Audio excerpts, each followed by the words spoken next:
बहुत बहुत स्वागत है आप सभी लोगों का दोस्तों। अगर आप पहली बार हमारे साथ जुड़े हैं तो आज ही सेशन को लाइक जरूर कर दें, चैनल को सब्सक्राइब कर लें, जिससे कि आपको लगातार इस तरह के प्यारे प्यारे सेशंस हम देते रहें और आपको आसानी से चीज़ें पता लगती रहें। क्योंकि दोस्तों आप जानते हैं रीट में अगर आपने हमसे पढ़ा है तो टोटल आपको मिला है पढ़ाया हुआ।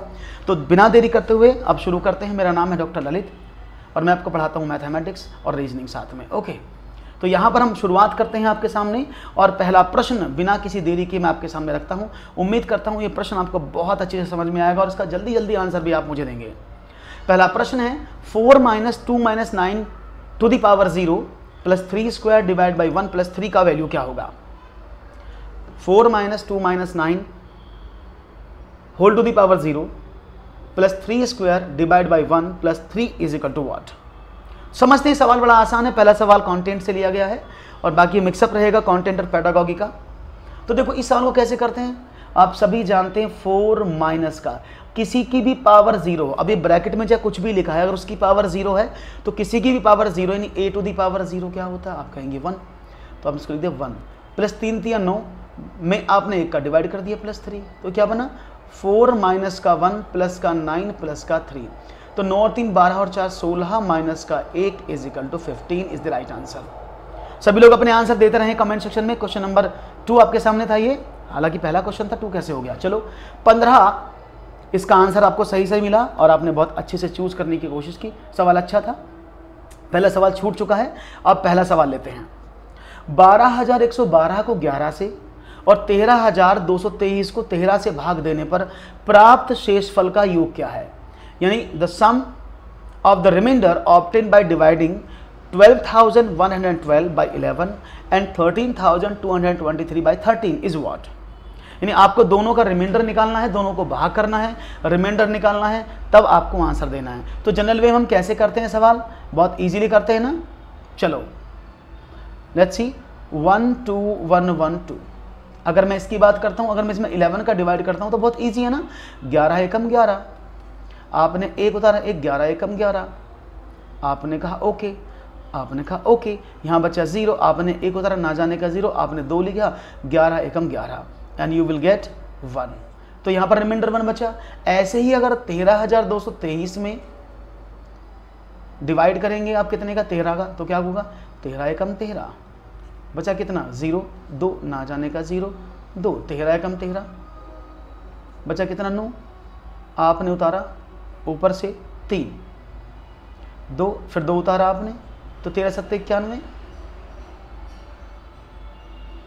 1 मिनट 13 2 2, ओके इस बार 3, माफ करिएगा 3, 13 7 91, it is what, that is 2। तो यहाँ शेष बचा 2, इन दोनों शेष को जोड़ना है आपको, इन दोनों रिमाइंडर्स को ऐड तो करना है। तो यहाँ से आया 1, यहाँ से आया 2, दोनों को जोड़ा तो 3 आंसर।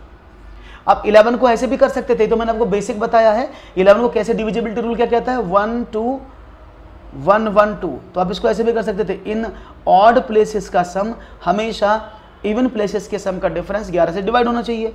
तो 2 और 1 3 और 2 और 1 3, तो ये 11 से देखो 2 और 1 3 और 1 4, 4 में से 3 जाएगा तो 1 बचा, तो ये शेष ही बचेगा। आप ऐसे भी कर सकते थे। तो राइट ऑप्शन है option number 1, that is 3। Very nice, अच्छा जवाब था। एक और सवाल, 1 सही 1/2 में कितने आधे हैं। How many half are there in 1:1/2, what is it, 1 2 3 none of these. 1 सही 1/2 में कितने आधे हैं, 1 2 3 या इनमें से कोई नहीं। Let's see what will be your right answer.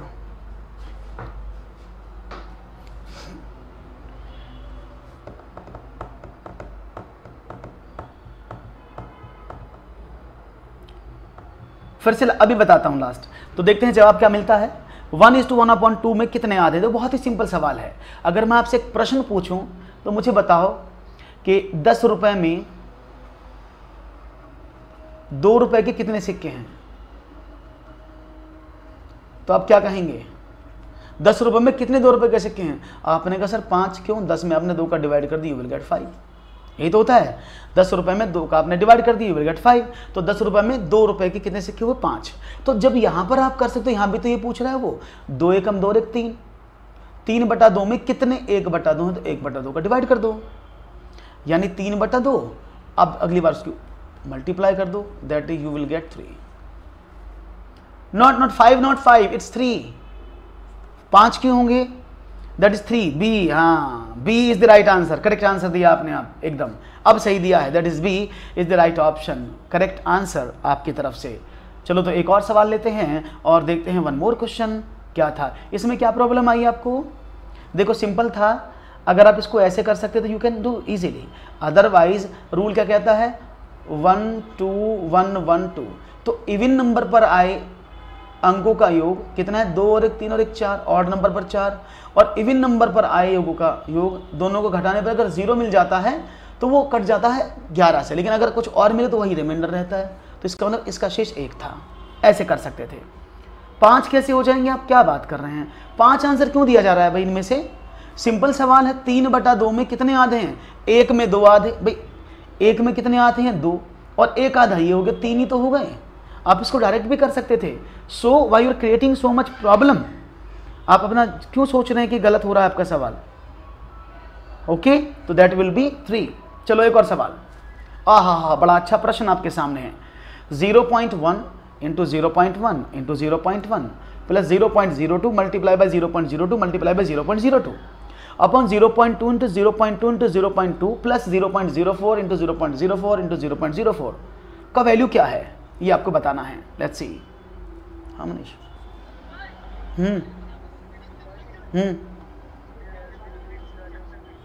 क्या नहीं है? अब तो बेटा करवा ले. मैं क्लास में करवा लो जो करवाना है. ठीक है ना, जो करवाना करवा लो. ओके, तो 0.1 0.2 0.1. अब इसका जवाब क्या मिलेगा? Let's see. ओ क्या बात है, भीबा बड़ी तेजी से आंसर दिया है. ओके, आपने 10 वाले का आंसर दिया था 5. Oh my God, I forgot. Sorry. तो 4 आंसर मिल रहा है. को कुछ कह समझते हैं. देखो अगर मैं इसकी बात करता हूं, आपने कहा ओके. देखो यहां से मैं क्या निकालता हूं? 2 बाहर निकालता हूं. समझ रहे हो ना सवाल को? ये तो ऊपर लिखा ही है ना, 0.1 मल्टीप्लाई बाय 0.1 मल्टीप्लाई बाय 0.1 एक तरफ, plus 0.02 multiply by 0.02 multiply by 0.02 ये अलग. इसको मैंने एक ब्रैकेट में बंद कर दिया ऐसे. अब देखो अगर मैं यहाँ से इस वाली वैल्यू में से 2 बाहर निकालता हूँ, 2 इसमें से 2 इसमें से 2 इसमें से, तो भाई तीनों में से 2 2 आ जाएगा ना ऐसे, क्योंकि मल्टीप्लाई में है. तो आपने क्या देखा अंदर, जब 2 इसमें से बाहर निकला तो 0.1, इसमें से 2 बाहर निकला तो 0.1, इसमें से 2 बाहर निकला तो 0.1. क्लियर? प्लस जब इसमें से 2 बाहर निकला तो क्या बचा? 0.02. इसमें से 2 यहाँ से बाहर निकाला तो multiply by 0.02 multiply by 0.02. Okay, अब देखो ये पूरी वैल्यू ऊपर वाली के बराबर है, पूरी काट दें तो क्या बचा? 1/8. और 1/8 क्या कहता है? 0.125. That is the right answer, option number 4. Clear है? 1/4 नहीं 1/8 आएगा भाई दोस्तों. क्यों भाई? जब आप इसमें से बाहर निकाल रहे हैं इसका वैल्यू क्या होगा? इसी को तो बाहर निकालोगे. कॉमन कैसे निकालोगे? क्योंकि मल्टीप्लाई में, अगर मैं इस टोटल की मल्टीप्लाई करूँ 2 दूनी 4 दूनी 8, तो ये 0.008 हो जाएगा ना. तो यहाँ से 8 ही तो बाहर निकालोगे तभी तो काम बनेगा ना. तो इसलिए हमने यहाँ, और ऊपर क्या है 0.1, तो इसे जब भी कट जाए. आप ऐसे नहीं करना चाहते तो मल्टीप्लाई करके कर सकते हैं. Choice will remain same, but ये आपको ज़्यादा दुख देगा. ऐसे करोगे तो आसान पड़ेगा. डी ऑप्शन बहुत ही खूबसूरत जवाब आप लोगों का है. Very nice. तो सोचना था थोड़ा सा, सवाल हो जाता अपना प्यारा सा.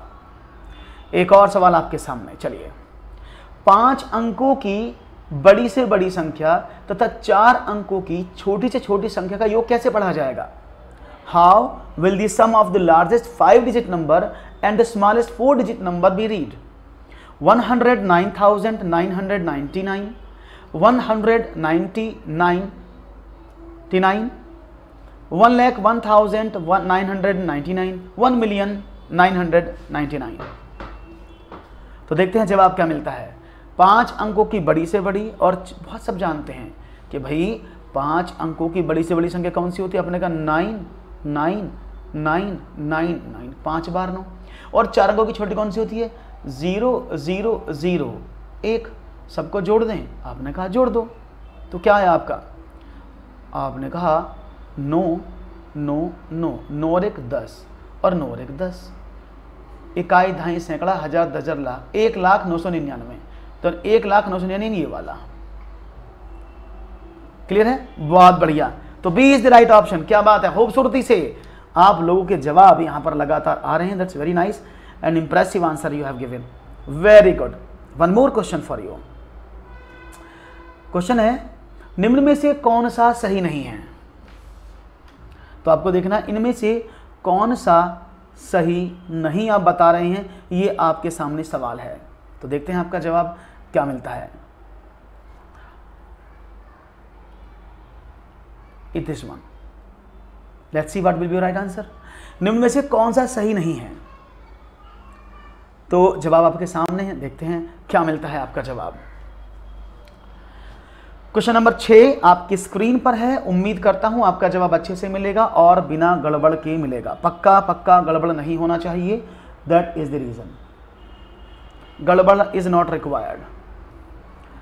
और ऐसे सवाल अब की बार जो एग्जाम आएगा ना, सीटेट का या यूपीटेट का, उस बार सवाल सबसे ज़्यादा इसी फॉर्मेट में पूछे जाएंगे, क्योंकि यहाँ पर एक सवाल में 4 क्वेश्चन होते हैं, आपको चारों को सॉल्व करना पड़ता है, तब आप उत्तर देते हैं। तो याद रखिएगा इस बार सीटेट में बहुत सारे क्वेश्चंस आपको ऐसे मिलेंगे।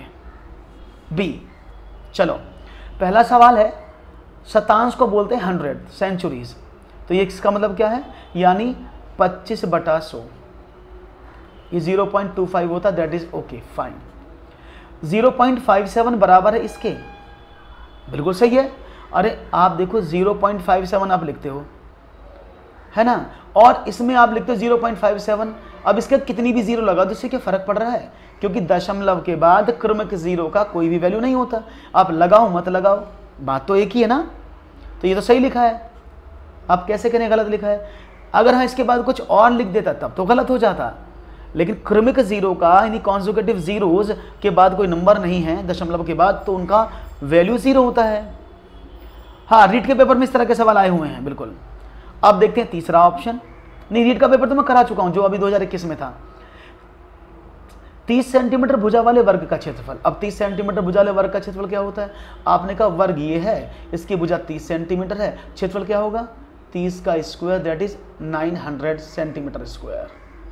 उसने बोला एक आयत का क्षेत्रफल दिया है, ये क्या है? उसने बोला 4.5 मीटर। अब यार 4.5 मीटर ये हम सेंटीमीटर में निकाले हैं, वो मीटर में दिया है, तो मीटर को सेंटीमीटर में बदल दें। आपने कहा बदल दो, तो आपने इसको लिख दिया 450 मीटर। क्यों? 4.5 मल्टीप्लाई बाई 100 करोगे तो 4500, एक अंक बाद दशमलव, तो 450 मीटर हो गया। ऐसे ही अगर मैं 0.2 की बात करता हूँ तो 20 मीटर ये हो गया, है ना भाई। 0.2 मल्टीप्लाई बाई 100 इजिकल टू 20 ना। अब आयत का क्षेत्रफल क्या होता है? लंबाई गुणा चौड़ाई। तो 450 multiply by 20 you will gate 90। 90 के आगे 0 और 9000 सेंटीमीटर स्क्वायर। तो आप देख पा रहे हैं कुछ अंतर है। Good evening. यानी ये दोनों बराबर नहीं है, क्योंकि 30 सेंटीमीटर भुजा वाले वर्ग का क्षेत्रफल सिर्फ 900 सेंटीमीटर स्क्वायर है, और 4.5 मीटर इंटू 0.2 मीटर आयत वाले क्षेत्रफल का जो क्षेत्रफल है आयत का, वो 9000 सेंटीमीटर स्क्वायर है। दोनों अलग है ना। अब इसकी बात करते हैं, ये क्या लिखा हुआ है?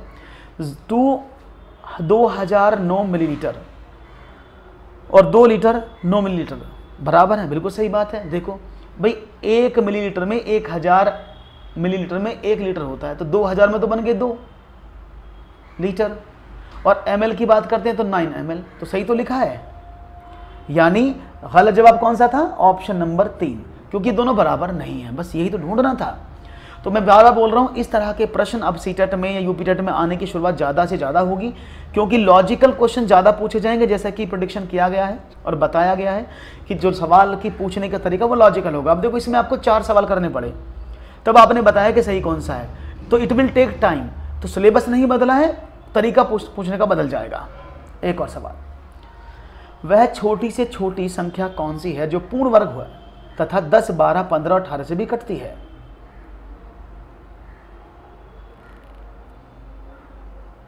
हाँ बिल्कुल आएगी, क्यों नहीं आएगी कनिका, क्यों नहीं आएगी इतनी मैथ? ये ज़्यादा बड़ा क्वेश्चन थोड़ी है, ऐसी ही मैथ आएगी, इससे ऊपर भी आएगी। तो 7वां प्रश्न आपके सामने है, वह छोटी से छोटी संख्या कौन सी है जो पूर्ण वर्ग भी है यानी परफेक्ट स्क्वायर भी है और वो डिविजिबल होती है 10 से, 12 से, 15 से, 18 से।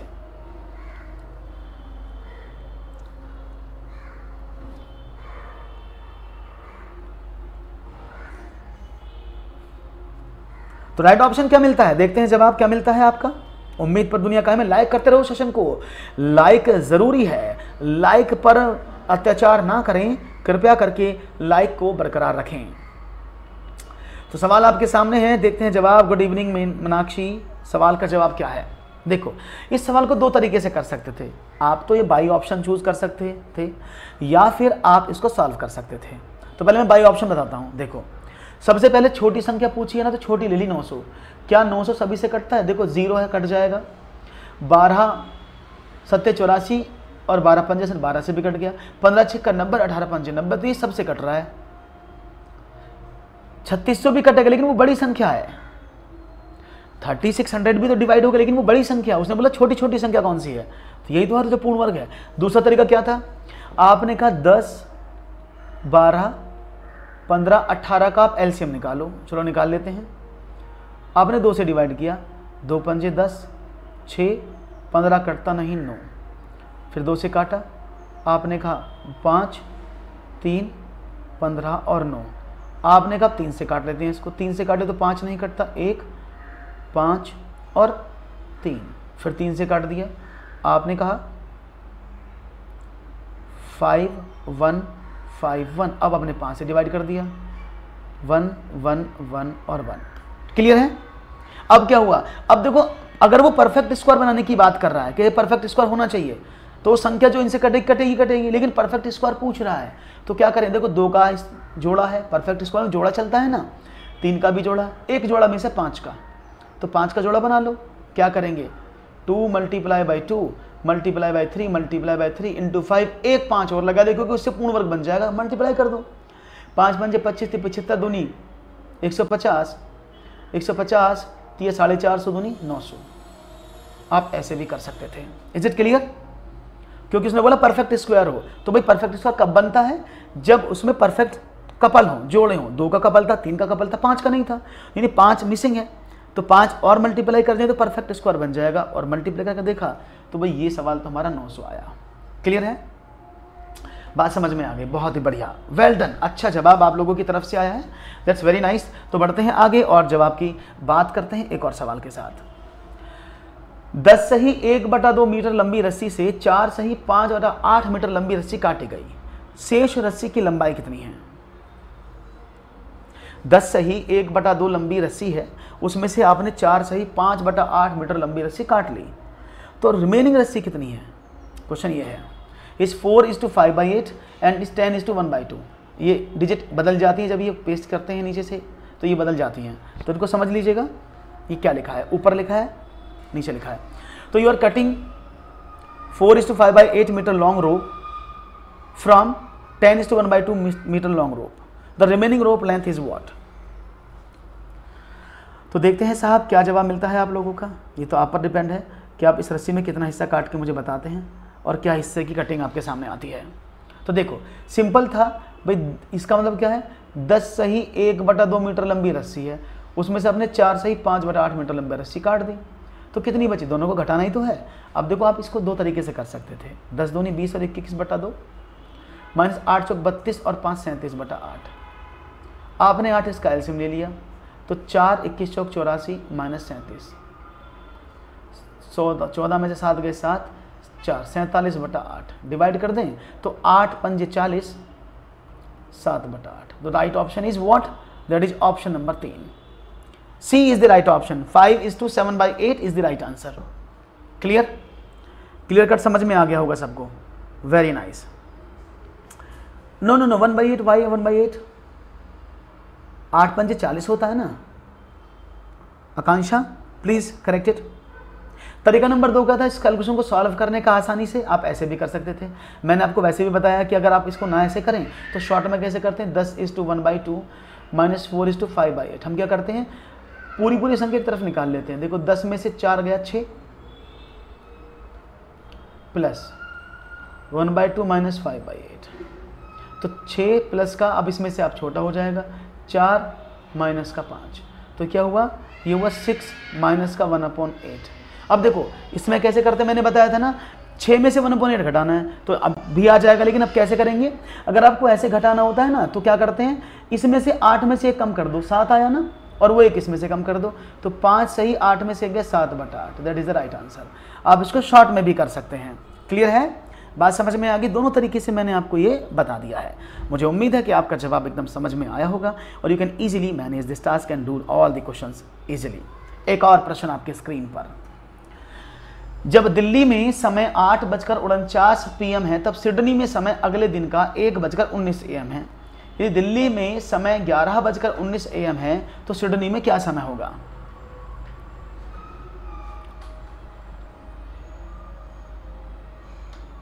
देखते हैं। हेलो, कैसे हैं पुष्पा, सवाल आपके सामने है। When the time in Delhi is 8:49 PM, then the time in Sydney is 1:19 AM the next day. If the time in Delhi is 11:19 AM, then what is the time in Sydney? ओह आकांक्षा गलत हो गया, no type wrong हो गया, कोई बात नहीं है। हाँ, यू पीरियड के लिए भी रहेगा, डोंट वरी कनिका। चलो देखते हैं जवाब क्या मिलता है आप लोगों का। और ये लाइक बड़े कम आ रहे हैं भी, आप लोग लाइक में बड़ी कंजूसी करते हैं। अच्छा लाइक सही है आज, फिर भी चलो अच्छी बात है, ऐसे लाइक करते रहा करो आप। मैं अच्छा हूं, चलिए भाई तो जवाब समझते हैं। देखो भाई, उसने बोला दिल्ली में 8:49 PM है, तो सिडनी में नेक्स्ट डे 11:19, सिडनी में समय अगले दिन का 1:19 होता है, दैट इज 1:19। तो भाई इसमें डिफरेंस कितना है दोनों के बीच। आपने कहा सर रात को 12 बजे होंगे, भाई जब शाम के 8:49 थे, रात को 12 बजे होंगे, और ये 12 तक का टाइम, फिर 12 से 1 घंटा 19 मिनट का टाइम, दोनों को जोड़ें तो पहले निकाल तो लो। तो 12 में से आपने 8:49 घटाए, तो यहाँ से लिए 60, 60 में से 49 गए तो कितना बचा, आपने कहा 11, इट्स 11 ना, ओके। और 11 में से 8 गए 3 घंटा 11 मिनट, तो ये हुआ। अब 3 घंटा 11 मिनट ये है, यहाँ तक का टाइम 3 घंटा 11 मिनट, और 1 घंटा 19 मिनट ये हो गया, तो टोटल डिफरेंस कितना हुआ, 3 घंटा 11 मिनट प्लस 1 घंटा 19 मिनट, तो 4 घंटा 30 मिनट। यानी दिल्ली और सिडनी के बीच में 4.5 घंटे का अंतर है, यानी दिल्ली के समय से सिडनी 4.5 घंटे आगे है ना भाई, अगले दिन की बात हो रही थी ना, तो यानी 4-4.5 घंटा आगे है सिडनी। उसने बोला यदि दिल्ली में भी 11-19 हो रहे हैं तो सिडनी में क्या होगा, सिडनी तो 4.5 घंटे हमसे आगे है, तो 4 घंटा 29 मिनट हमने इसमें जोड़ दिया, 9, 4 और 11 और 4 15, और 15 को क्या बोलते हैं रेलवे के टाइम के अकॉर्डिंग, 3:49 PM। है कहीं जवाब इसमें, आपने कहा बिल्कुल है, B is the right option. ठीक है, तो टाइम वाले सवाल बहुत ज़्यादा सीटी में पूछे जाते हैं, तो ये बात समझ में आ गई, क्लियर है, कोई प्रॉब्लम तो नहीं, कि if you have an issue you can ask. Clear, it's clear ना, very nice and very good. चलो तो बढ़ते हैं आगे और देखते हैं एक और सवाल आपकी स्क्रीन पर क्या आता है, लेट्स सी। एक टिन के बर्तन में 20 लीटर पेट्रोल है, रिसाव के कारण 3 लीटर पेट्रोल की हानि हुई। टिन के बर्तन में कितने प्रतिशत पेट्रोल रह गया। सवाल बड़ा अच्छा है। एक टिन का बर्तन था, उसमें 20 लीटर पेट्रोल है, रिसाव हुआ, उसके अंदर क्या हुआ, उसके अंदर रिसाव हो गया, दैट इज ए लीकेज हो गया। उस लीकेज के कारण उसमें से 3 लीटर पेट्रोल की हानि हुई, इसमें से 3 लीटर पेट्रोल बाहर निकल गया। अब टिन के बर्तन में कितने प्रतिशत पेट्रोल रह गया। देखते हैं जवाब क्या मिलता है आपका, कितना रह गया ये तो आप बताएंगे, हम तो सिर्फ सुनेंगे। तो देखो समझ लो, ये है टिन का बर्तन है ना, ये टिन का बर्तन था, इसमें 20 लीटर पेट्रोल था, इसमें रिसाव हुआ तो 3 लीटर बाहर निकल गया। तो टिन के बर्तन में कितना पेट्रोल है, 17 लीटर है ना। 17 लीटर पेट्रोल अवेलेबल है, कितने में से, 20 में से, और मल्टीप्लाई बाई 100, क्योंकि परसेंटेज तो 100 में निकलता है, तो हमने डिवाइड कर दिया।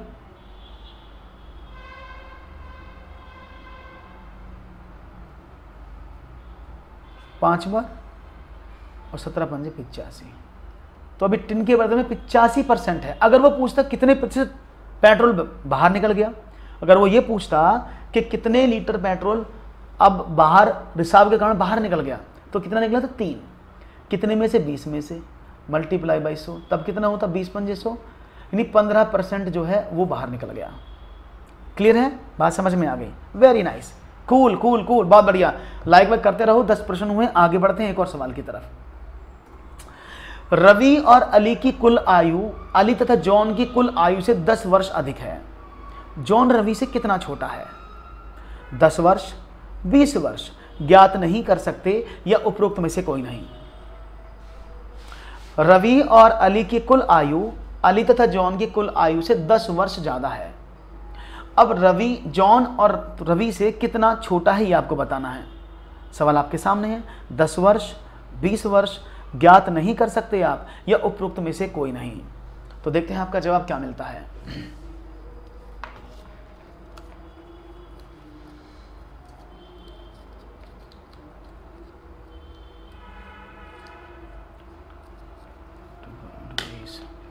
लेट्स सी, जल्दी करना भी सवाल को।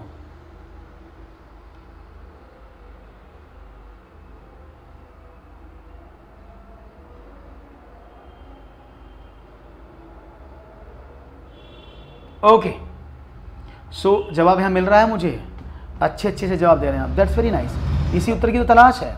ए, अब देखते हैं सवाल का मीनिंग क्या था, समझने की कोशिश करना। एक तरफ रवि है और अली, रवि और अली दोनों की कुल आयु कितनी है? अली और जॉन की आयु से 10 वर्ष ज़्यादा है, यही तो मतलब है भाई। रवि और अली की आयु अली और जॉन की आयु से 10 वर्ष ज़्यादा है, बात समझ में आ गई? अब अली को उधर भेज दो तो क्या हो जाएगा?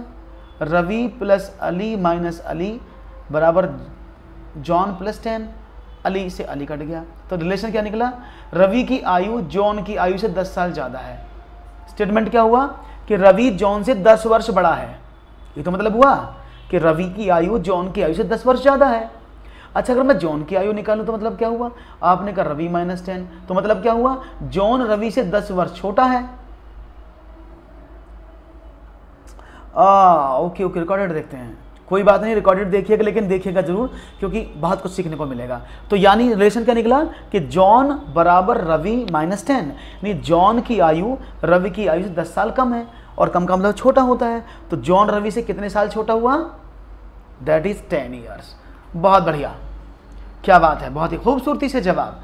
ऐसे जवाबों का तो मुझे हमेशा इंतजार रहता है, ऐसे जवाबों का तो हमें इंतजार रहता है कि आप क्या करते हैं इन सवालों पर और क्या जवाब देते हैं। दैट्स वेरी नाइस, अच्छा सवाल का जवाब दिया आपने। आगे बढ़ते हैं, एक और सवाल। क्वेश्चन आपके समक्ष लिखा हुआ है, चाहूंगा जवाब मिले। किसी आयताकार खेत का विकर्ण 17 मीटर तथा उसका परिमाप 46 मीटर है, तो उस खेत का क्षेत्रफल क्या होगा? देखते हैं जवाब क्या मिलता है। अभी ना बफरिंग तो नहीं है, फिर भी मैं चेक कर लेता हूं एक बार।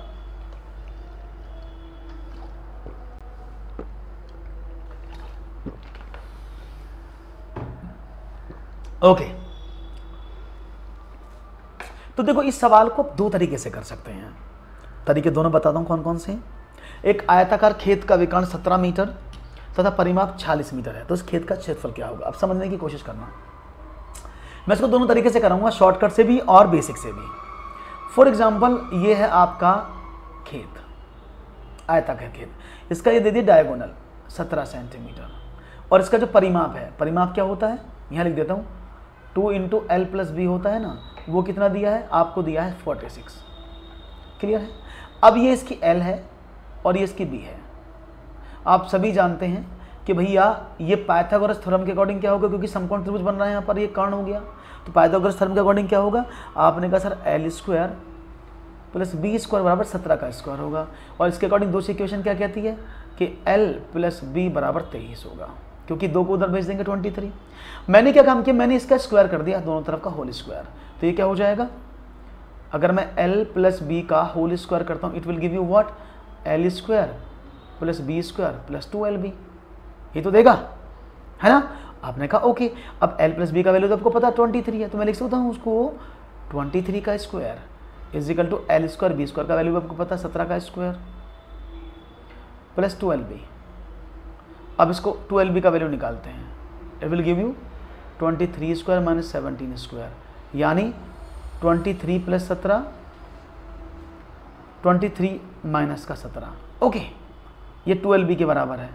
तो LB क्या हो जाएगा, 2 का डिवाइड कर दिया इसमें, ये क्या हुआ 23 और 17 40, 40 मल्टीप्लाई बाई 6/2। ठीक है भैया, इसको डिवाइड कर दिया, 4 तिया 12, 120 metre square. Right option 120 metre square. Clear है, बात समझ में आ गई कैसे हुआ है सवाल? आई थिंक सबको समझ में आया होगा। इट्स 120। अब ये तो बहुत बड़ा तरीका था ना, आपने बहुत टाइम लगा दिया समझने में और करने में। मैं इसको छोटे तरीके से आपको बताता हूँ, इसको और स्मार्ट वे में आप कैसे कर सकते थे। ये तो समझ में आया ना बेसिक क्या है। I think basic is clear not all, कि बेसिक से आप इसको कैसे कर सकते हैं। अब इसको बात करते हैं छोटे तरीके से सॉल्व करने की। अब स्मॉलेस्ट तरीका क्या है, लेट्स सी।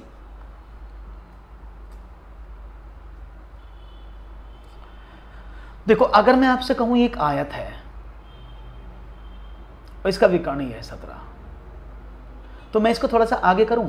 मैंने इसमें से एक ट्रायंगल निकाले, ये वाला, जिसका ये 17 था। और आप सभी जानते हैं according to the property of triplet, triplet किसका बनता है? आपने कहा 8, 15 और 17 का बनता है। नहीं, अगर किसी समकोण त्रिभुज का कर्ण 17 है तो ये 8 का और ये 15 का होगा। शायद ट्रिपलेट आपको याद है, ट्रिपलेट याद है ना?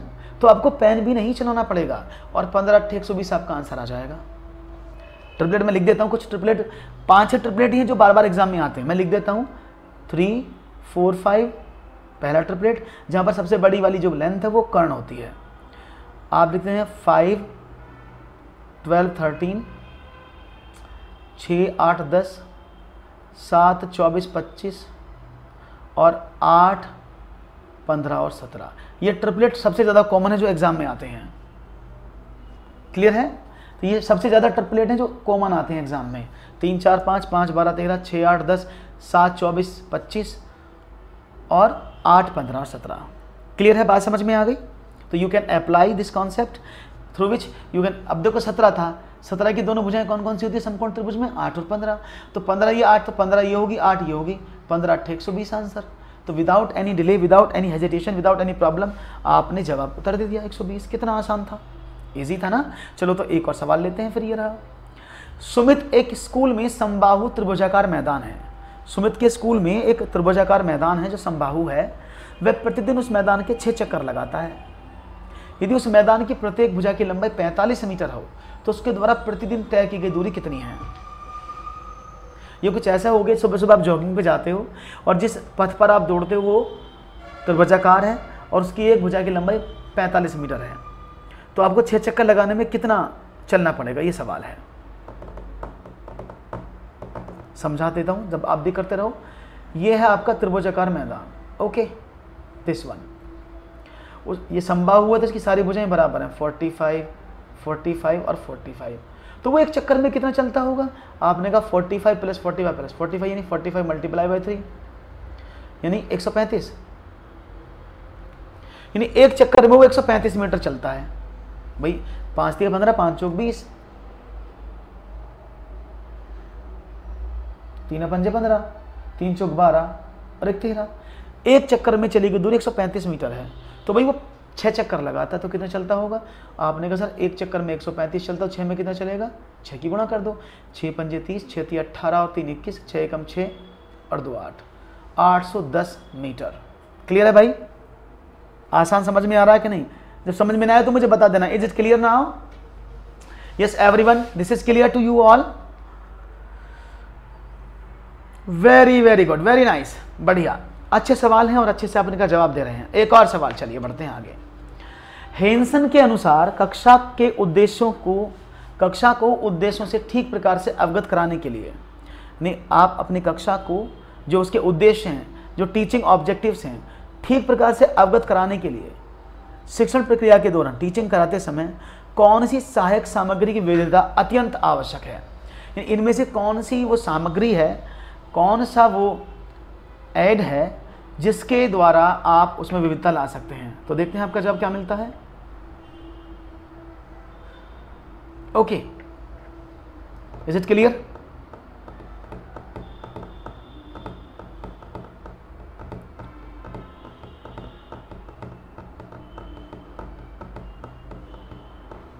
A. Okay, let's see what will be right answer. देखते हैं जवाब क्या है। Okay, wait a minute guys. तो देखते हैं जवाब मिल रहा है आप लोगों का। That's very nice.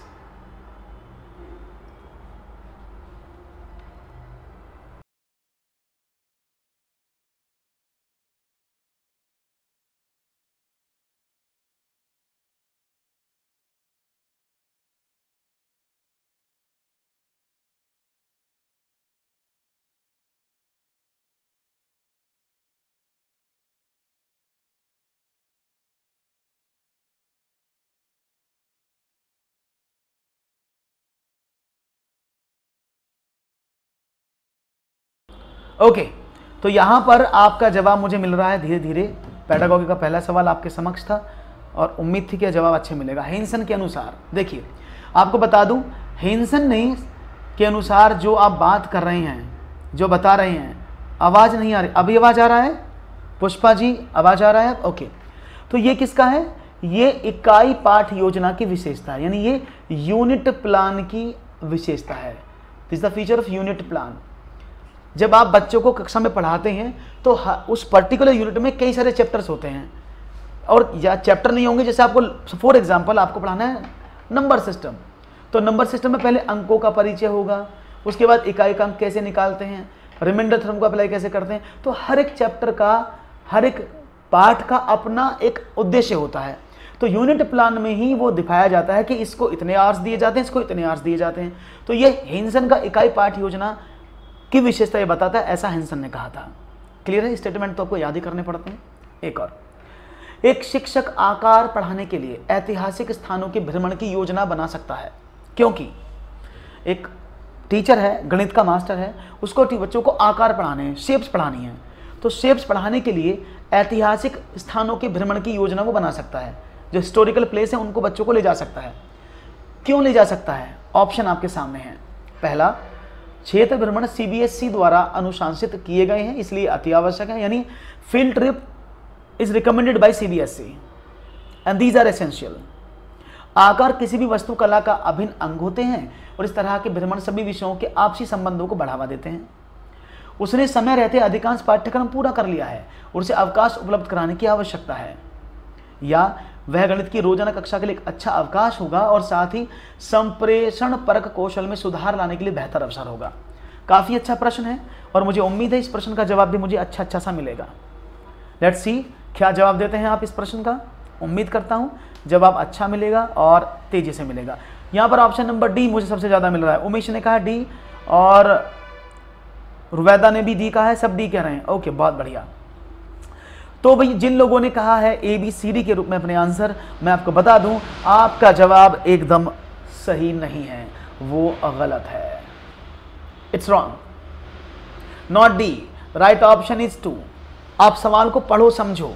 देखो, पहली बात, बच्चे को आपको गणित पढ़ाना है और आकार पढ़ाना है। स्पेशली चैप्टर आकार है। आकार किससे बनता है? ज्यामितीय आकृतियों से। तो वो क्यों ले जा रहा है उनको? क्योंकि जब वो ऐतिहासिक भ्रमण बताएगा तो वहाँ पर वो गुंबद दिखाएगा, गोल चीज़ दिखाएगा, चौकोर दिखाएगा, आकृतियाँ दिखाएगा, संगमरमर की दीवारें दिखाएगा, हर चीज़ दिखाएगा ना। तो वो सब क्या होता है? वो सब आकृतियाँ हैं जिनको वो उसे इंट्रोड्यूस करेगा। इससे क्या मिलता है? बच्चा इतिहास के बारे में भी समझेगा, बच्चा गणित के बारे में समझेगा, बच्चा भूगोल के बारे में जानेगा, यानी वह आपसी संबंधों को कनेक्ट करेगा। और एनसीएफ क्या कहता है? एनसीएफ कहता है कि बालक को आप जब भी पढ़ाओ उसको दैनिक जीवन की चीज़ों से आपस में कोरिलेट करके पढ़ाओ। अरे क्या बात है सोनम, बहुत बहुत शुक्रिया Sonam, thank you very much. बात समझ में आ रही है? हाँ, अब देखो यहां पर क्या है, कक्षा के अच्छा एक बार बताओ, क्या क्षेत्र भ्रमण वो कह रहा है मुझे आकार पढ़ाने हैं, उसका पर्पस क्या है? पर्पस क्या है? कि बच्चों को शेप्स पढ़ाना चाहता है, और वहां आप कह रहे हो कि अवकाश होगा। जब वो शेप्स पढ़ाने की बात कर रहा तो that is the field trip, that is education field trip, जहां पर आप अवकाश नहीं कर सकते। दूसरी बात क्या है, आप जब गणित का टूर लगाते हैं तो कम्युनिकेशन स्किल्स में इसका क्या मतलब है? आप बताओ। संप्रेषण परक कौशल का मतलब होता है कम्युनिकेशन स्किल्स। तो क्या आप जब बच्चों को आकार पढ़ाने ले जा रहे हैं ऐतिहासिक भ्रमण पर, तो क्या उसके कम्युनिकेशन स्किल्स सुधरेंगे? आप मुझे बताओ, क्या कोरिलेट होता है? कि बच्चे को आप फील्ड घुमाने ले जा रहे हो और उसको ऐतिहासिक भ्रमण यात्रा करवा रहे हो गणित पढ़ाने के लिए, तो उसके कम्युनिकेशन स्किल सुधरेंगे? नहीं होगा ना। दैट इज द हाँ, तो गणित पढ़ाने के लिए, आकार पढ़ाने के लिए कोई कंप्यूटेशनल स्किल्स की आवश्यकता नहीं होती है। Is it clear? तो राइट ऑप्शन क्यों था? आपको समझ में आ गया है। Very good. ये भी सही है कि क्षेत्र भ्रमण जो है वो सीबीएसई के द्वारा अनुशंसित किए, बिल्कुल सही है। लेकिन ये जो क्षेत्र भ्रमण होते हैं ना, ये क्या होते हैं? पिकनिक होती हैं, टूर होते हैं, जिनका उद्देश्य ये वाला होता है। वीडियो नहीं रुक रहा है, वीडियो इज ओके। पुष्पा, एक और सवाल। नेहा विभिन्न तरीकों से संख्या व्यक्त कर सकती है, जैसे उदाहरण के लिए 3 + 2 = 5, या 4 + 1 = 5, अथवा 2 + 7 = 9, अथवा 3 + 6 = 9। वह संख्या की किस विकासात्मक अवस्था पर है, ये आपको बताना है। परिमाणात्मक अवस्था, विभाजनात्मक अवस्था, संक्रियात्मक अवस्था या गुणनखंडीय अवस्था? वह कौन सी अवस्था पर है, ये आपको बताना है। नेहा डिफरेंट वे में संख्याओं को व्यक्त कर सकती है, जैसे 3 को 2 = 5, 4 + 1 5, ऐसे ही 2 + 7 = 9, 3 + 6 = 9। वह संख्या की किस विकासात्मक अवस्था पर है, ये आपको बताना है। तो देखते हैं जवाब क्या मिलता है। परिमाणात्मक अवस्था, विभाजनात्मक अवस्था, संक्रियात्मक अवस्था, गुणनखंडीय अवस्था?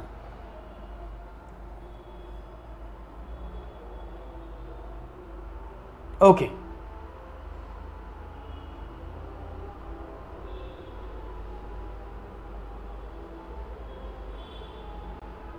ओके,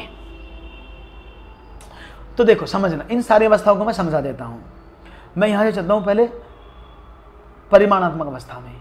परिमाणात्मक अवस्था का मतलब होता है उस पर्टिकुलर वैल्यू का मीनिंग क्या है, वेट क्या है। जैसे आपने कहा ये क्या लिखा है, आप बोलेंगे 5, तो ये 5 को प्रदर्शित करता है, उसको परिमाणात्मक, ये परिणाम नहीं है, इस परिमाणात्मक मैग्नीट्यूड इसको बोलते हैं, किस चीज़ का वेट होना। जैसे मैंने कहा ये यहाँ से यहाँ तक की लंबाई 5 सेंटीमीटर है, तो इस रेखा का परिमाण कितना है, 5। आपने कहा ये इस बर्तन में 6 लीटर पानी है, तो इसका परिमाण कितना है, 6। तो चीज़ों को आसानी से पहचानना, दैट इज परिमाणात्मक अवस्था।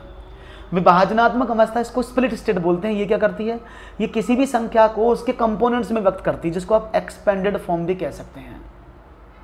क्या कह सकते हैं, इट्स एक्सपेंडेड फॉर्म। ओके, विभाजनात्मक अवस्था that is expanded form. Okay, तो ये एक्सपेंडेड फॉर्म क्या है, इसको भी समझ लेते हैं। जैसे बच्चे ने लिखा 382, तो उसको कैसे लिखेगा वो, 300 + 80 + 2। तो ये जो एक्सपेंडेड फॉर्म है, पर विभाजनात्मक अवस्था में, स्प्लिट स्टेट में, बच्चा संख्या को उनके कंपोनेंट में तोड़ देता है। क्लियर है?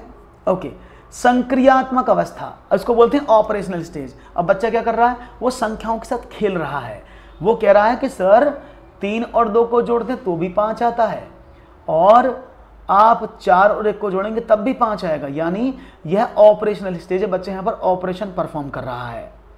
और गुणनखंडीय अवस्था क्या होती है, याद रखिएगा, गुणनखंडीय अवस्था हमेशा वह अवस्था है जिसमें बालक फैक्टराइजेशन करना शुरू कर देता है। जैसे वहाँ प्लस का मतलब नहीं होता, वो गुणात्मक चीज़ होती है। जैसे आपका 12 के फैक्टर करो तो क्या करेगा, 2 × 3। ये इसकी क्या है, ये उसकी गुणनखंडीय अवस्था है, जहाँ पर वो मल्टीप्लिकेशन में उस चीज़ को तोड़ना शुरू कर देता है। ठीक है ना?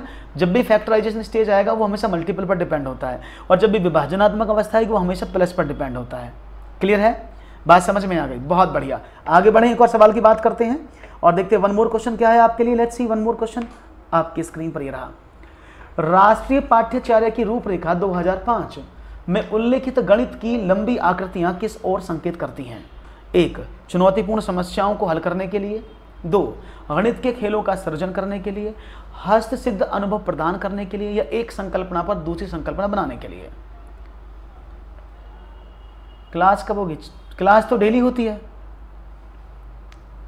तो देखते हैं जवाब क्या मिलता है। राष्ट्रीय पाठ्यचर्या की रूपरेखा 2005 में उल्लेखित गणित की लंबी आकृतियां संकेत करती हैं किसकी तरफ? चुनौतीपूर्ण समस्याओं को हल करना, गणित के खेलों का सृजन करना, हस्त सिद्ध अनुभव प्रदान करना, या एक संकल्पना पर दूसरी संकल्पना को बनाना। 1 घंटे का क्लास होता है अजीत, रीना, 1 घंटे का क्लास होता है, बस खत्म होने वाला है। ओके, तो देखते हैं जवाब क्या मिलता है। और यहां पर ऑप्शन मिला है डी, बहुत बढ़िया। क्योंकि अकॉर्डिंग टू एनसीएफ जो गणित की लंबी आकृतियां हैं, जैसे अब ये आकृति थी, आपने कहा जी ये एक आयत है, एक आकृति, अब जैसे इसको एक्सपेंड करोगे, इसको बड़ा करोगे, फॉर एग्जाम्पल मैंने इसको यहाँ एक लाइन खींच दी, तो इसमें एक नई संकल्पना का जन्म हो गया। अब तक तो ये आयत थी, अब इस आयत में 2 त्रिभुज भी बन गए। तो जैसे भी आकृति को एक्सपेंड करते हैं तो making one concept on another concept, तो यानी एक संकल्पना पर अगर आप बढ़ा देते हैं, उसी संकल्पना पर दूसरी कॉन्सेप्ट को जोड़ दिया जाता है, जैसे आयत में त्रिभुज को जोड़ दिया गया। तो राइट ऑप्शन था option number 4, that is the right answer. Clear है, बात समझ में आ रही है सब लोगों को, कोई प्रॉब्लम तो नहीं है? That's very nice. तो भी दोस्तों आज के लिए इतना ही, अभी कुछ काम है, जाना पड़ेगा। अगर आपको सेशन अच्छा लगा है तो लाइक ज़रूर कर दीजिएगा, चैनल को सब्सक्राइब करना बिल्कुल मत भूलिएगा। मुझे उम्मीद है आपको सारे सवाल अच्छे समझ में आए होंगे। तो बहुत बहुत शुक्रिया, thank you very much and have a nice day.